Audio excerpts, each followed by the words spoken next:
everyone. I'm behind another UFO I just finished. I've seen a lot of your comments, and yes, I do sleep. I do sleep.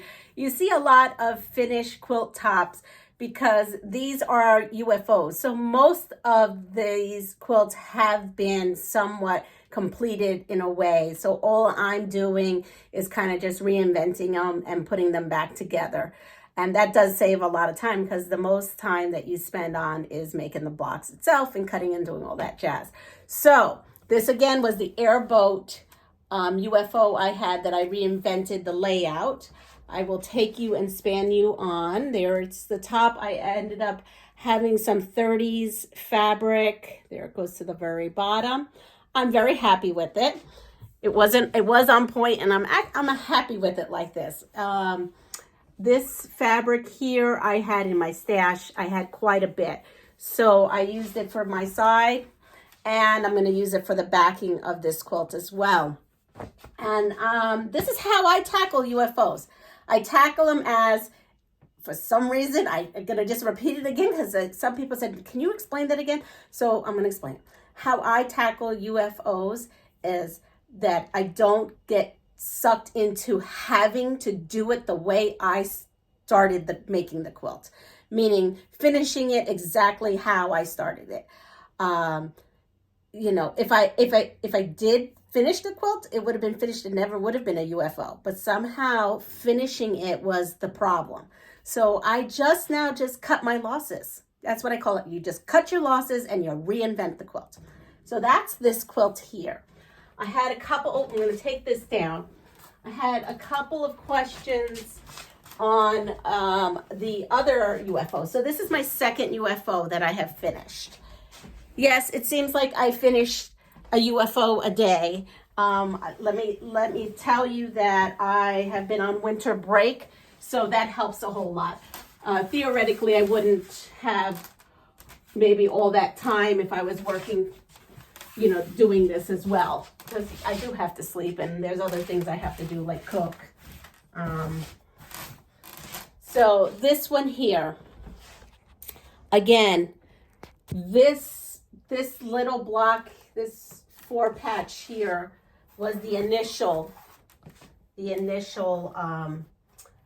quilt block, and then I reinvented it by just using whatever crumbs and stuff I had. And I've got to go here and grab some of these, which is probably should not do it this way, but that's how I tackled this. Someone had asked me about this border. So let me pull this up here. The border here is just jelly roll strips that I just sewed together and offset them and just decided to use them for that purpose. That's it. That's all I did, is I just used jelly rolls in a creative way. And this is, again, my first UFO that I tackled. Completely different than what it was supposed to be. Again, you do the UFOs the way you want to. You know, if it makes you happy to complete it exactly how it was meant to be, then you go do that. But for me, I just want to get them done. And that's one way I get them done fast, is just kind of cut my losses and do something else. So this quilt, I've gotten so many views on this quilt. Fran and Donna from Fabric Cafe had mentioned this quilt as well on their live feed. And the number one question is they designed this pattern. I just scrapped it up. And the number one question is do you cut off or sew off the tip of the tree?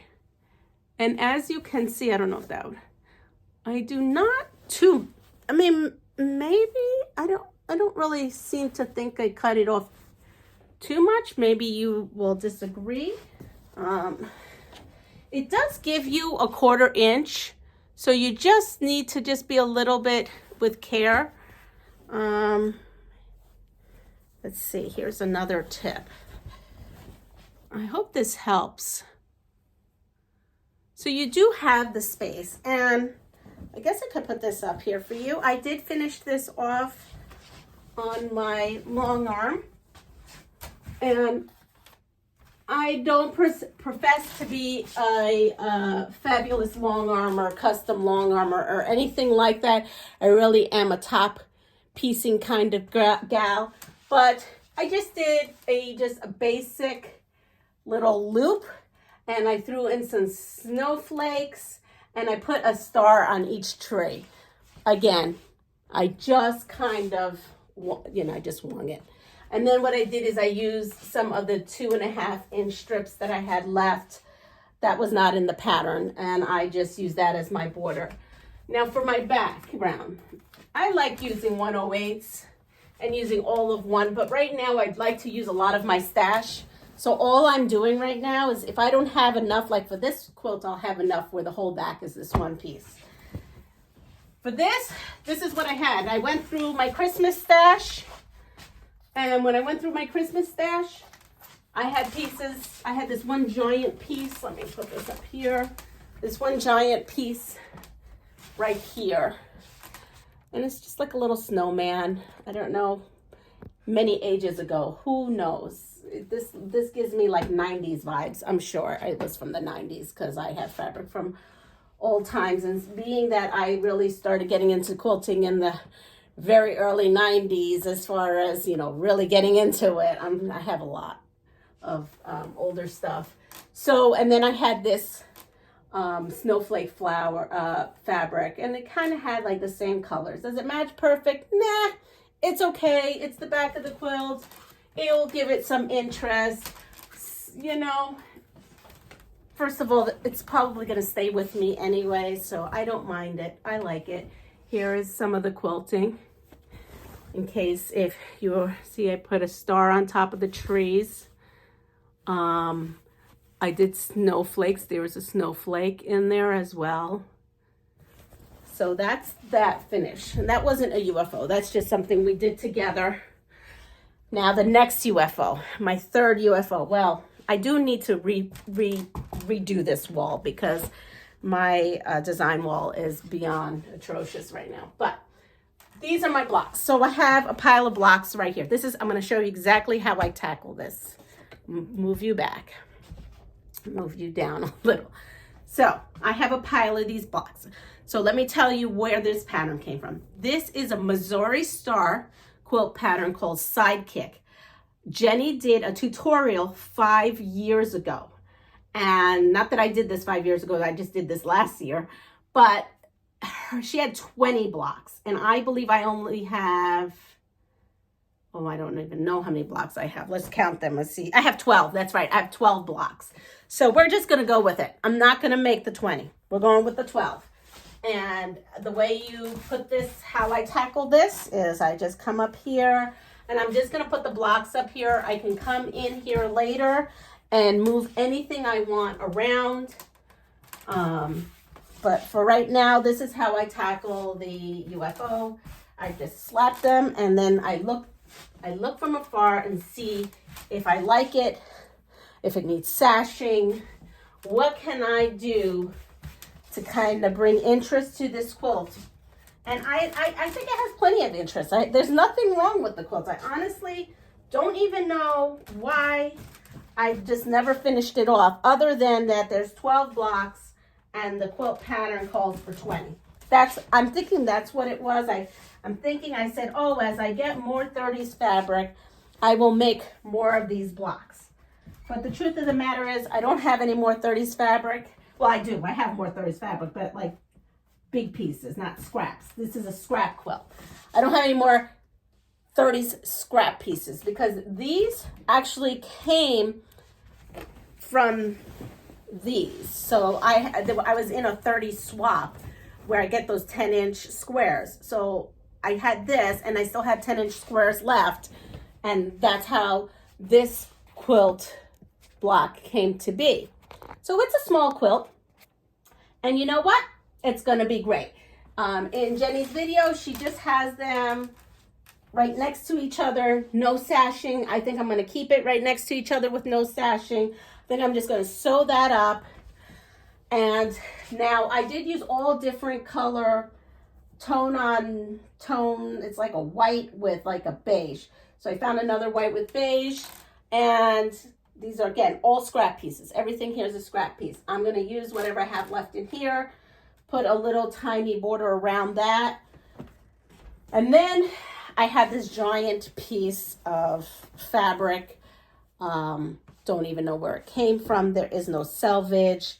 Part of me says this is reproduction, and part of me wonders if it isn't, because there is no selvage. And the way this is run was the way they used to do it way back in the day. So I don't even know. This may actually be an authentic piece. I'm not sure. I buy a lot of like vintage looking fabrics at thrift stores. I feel like I'm saving the fabric from the dump or something. So I do end up buying it. And there is quite a bit.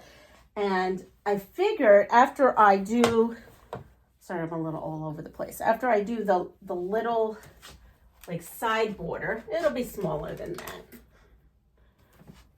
Let me see. No, let me come here where you can see. Okay, the little side border. This can be another border. So I have it kind of like that. And then just border all the way around. It'll be a nice lap size quilt. And then I have enough here. I mean, look at this, endless. This is an endless amount here. I can use this also for the back. I will definitely have enough for the back and the borders.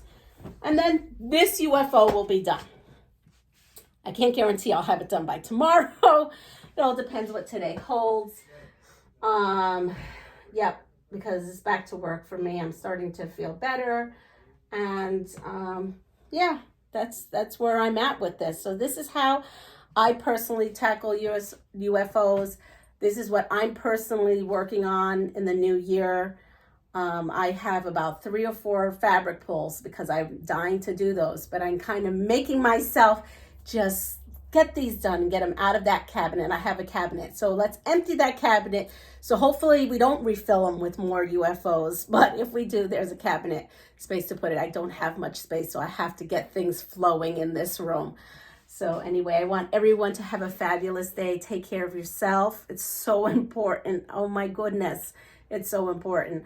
And, you know, if you can pass it forward to someone, even if it's having a cup of coffee with them, calling them on the phone, you know, cheering someone else's day. Because I bet you by you cheering up someone's day, you're cheering yourself up as well, because you matter.